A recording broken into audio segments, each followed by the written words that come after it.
So what's up people and welcome to the 62-3 mission for Spy Family. So 62-3 came out a couple of days ago, and as always I will leave a link to this mission that's currently being shown on the publisher's official website, Manga Plus, for free to the North American audience. So if you're interested, go take a look at it before they pull this mission back. Okay, so 62-3 was really good. Overall, I am very much impressed with Tatsuya Endo's writing of this backstory. Considering Spy Family is a relatively light-hearted, almost wholesome story, it does revolve around a relatively tense situation called Operation Strix.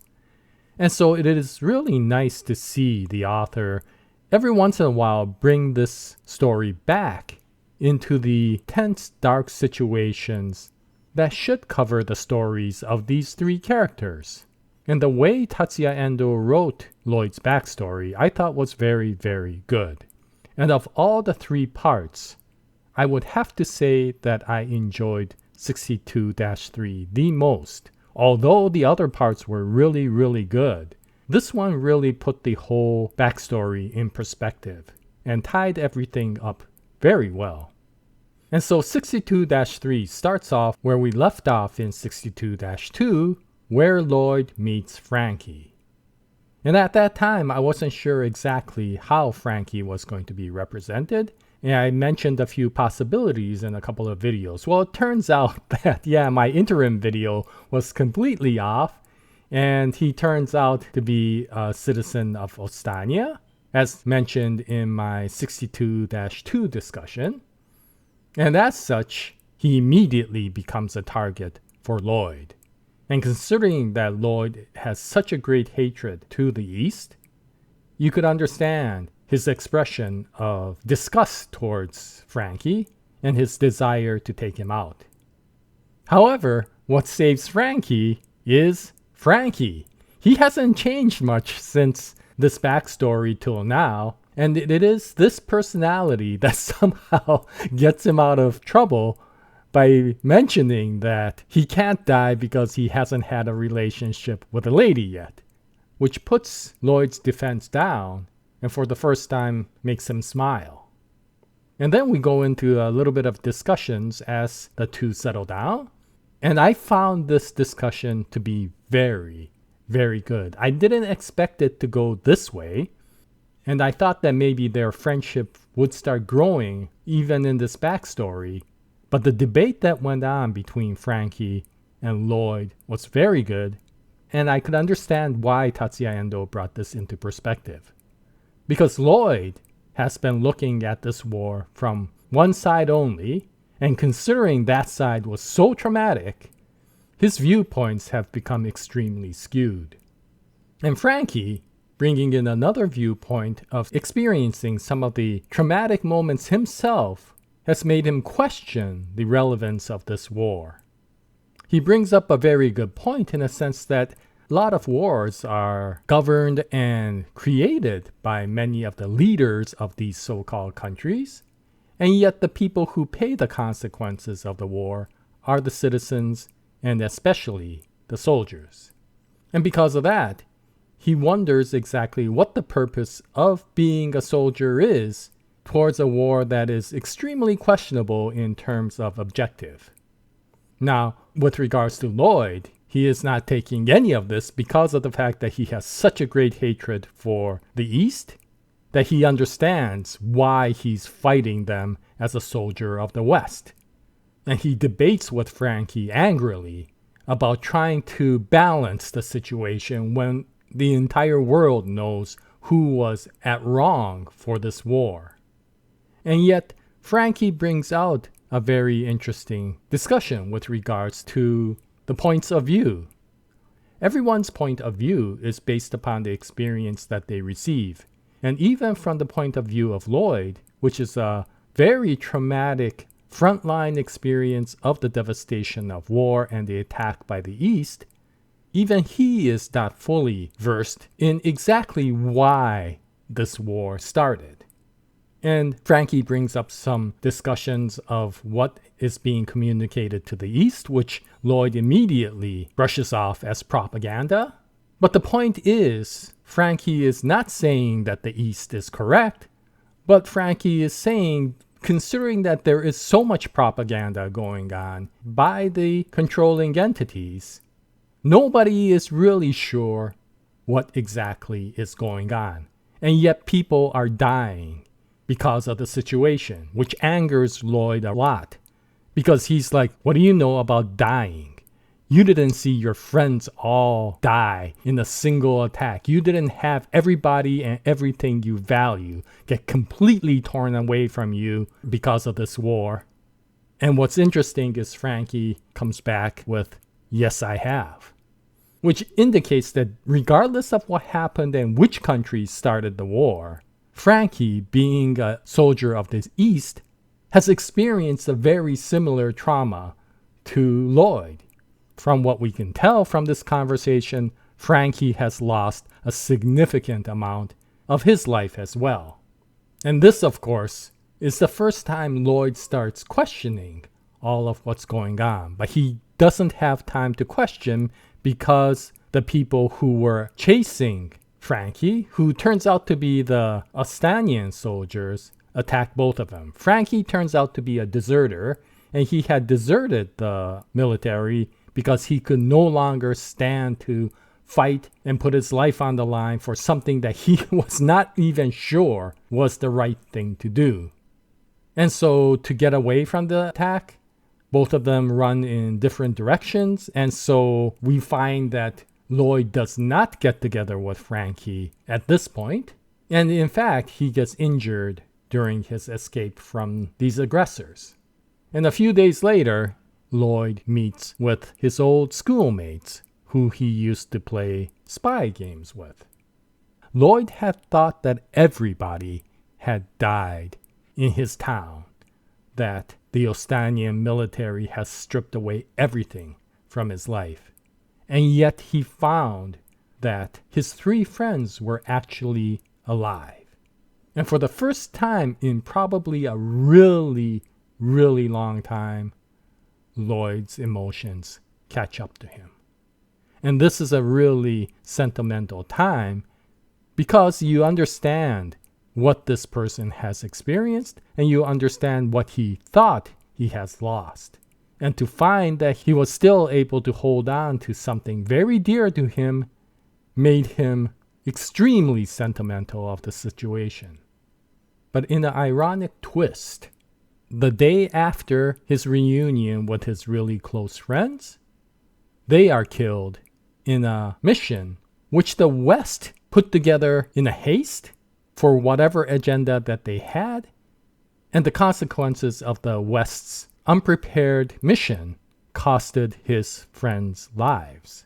All 3 of his friends perished in the next mission. And at that point, Lloid hit rock bottom. Not only has he lost everything, but he could not even figure out why anymore. It wasn't just the East. It wasn't just the West. It was the sheer ignorance of not understanding what was going on, which completely defeated Lloid. He was not sure how to solve this problem. He wasn't sure if anybody could even solve this problem. And at that point, he realized that not being able to know everything was the major problem of this situation. And I loved the image that he showed with regards to this. Ignorance is not bliss, and ignorance could be a sin. And it is at this time, coincidentally, that he is scouted by the military intelligence of the West. And they somewhat repeat what Franky said, which is that, unfortunately, due to the misinformation, much of the problems continue to exist.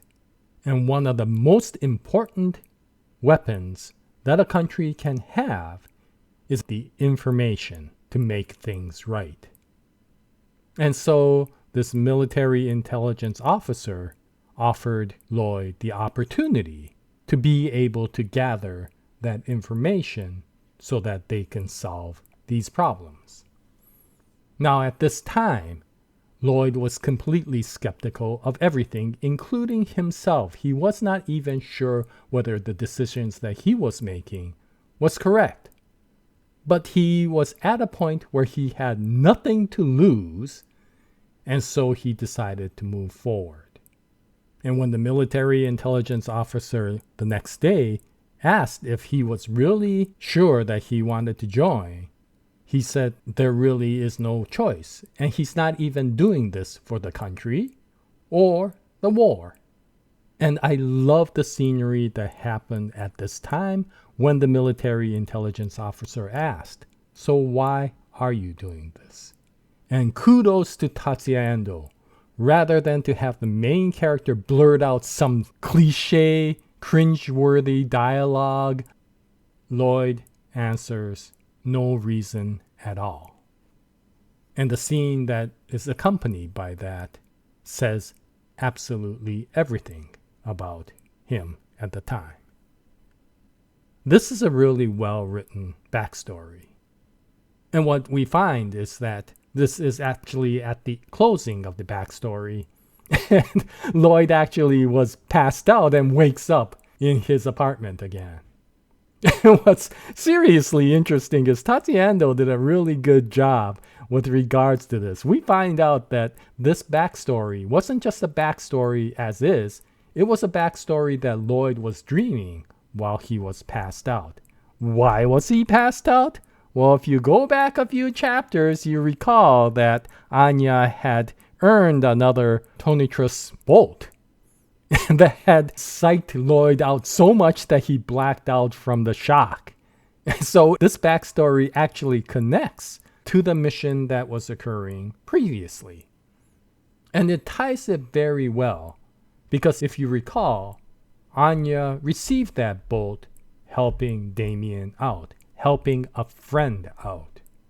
And considering what he has just experienced, though he actually doesn't remember what he dreamed about once he woke up, he does tell Anya, make sure to cherish your friends. And the way Tatsuya Endo ended this chapter was really good, in a sense that we understand throughout this entire backstory that Lloid had lost everything. And yet now, if you look at the closing scene of this chapter, you understand just how much Lloid has gained. And this contrast between his backstory and his current story, and what he values and how he has regained much of what he cares for, speaks volumes with regards to who this character is. This is a really good backstory, and it's a very deep backstory, although it doesn't go into the raging philosophies that you often see in a lot of backstories. It is only 3 chapters long, and it's quite efficient, but it does meet the objective of what we wanted to see, which was how Lloid became the person that he is. And for that, I think it did it extremely well. Now, I don't think this is the complete backstory, and I think Tatsuya Endo will bring out bits of it as we continue to go on. But for now, this is perfectly fine. This gave enough information for the story to be able to move on. And it'll be interesting to see how Tatsuya Endo continues this story, because as I said before, the basis of this story is an extremely serious and quite dark one. It's all about espionage, it's all about terrorism, and the countering of that. And as wholesome as this entire story is with Anya and Damien and Becky and all this, the basic foundation of Operation Strix is an extremely dark one. And the fact that Tatsuya Endo wrote this in an extremely dark manner makes me wonder how he will move forward. Somewhere along the way, the espionage and the dark foundation of this mission has to come out. You can't just have happy students doing funny things. And so it will be interesting as the mission continues and as the espionage gets deeper. How will Tatsuya Endo write the story? I don't know, but I could look forward to what he does. And once he does bring out chapter 63, I'll put up another video, and I hope you join me at that time. But this is the chapter 62-3 discussion for Spy Family. And if you read it, yeah, leave a comment to how you felt about this. And if you have some idea of what you think Tatsuya Endo will do in the future, yeah, leave that comment as well. Thank you very much in advance. But in any case, until the next episode, happy manga reading, and as always, Jaya, nice day everyone.